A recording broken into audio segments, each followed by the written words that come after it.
Hello and welcome to A Quickie with Jolly. Today I wanted to talk to you very briefly about how to apply exfoliating scrub.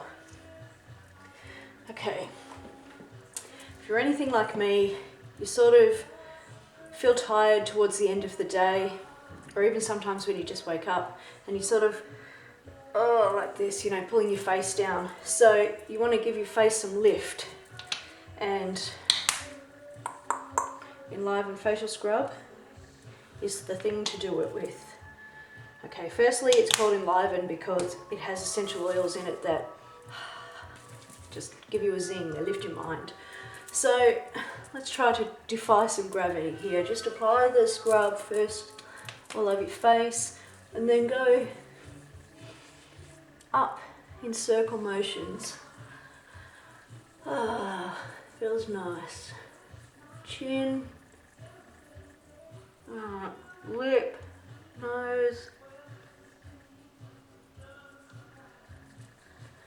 temples, that always feels nice, and forehead. Still moving in those upular circles. You like that word there? I just made it up. Okay, so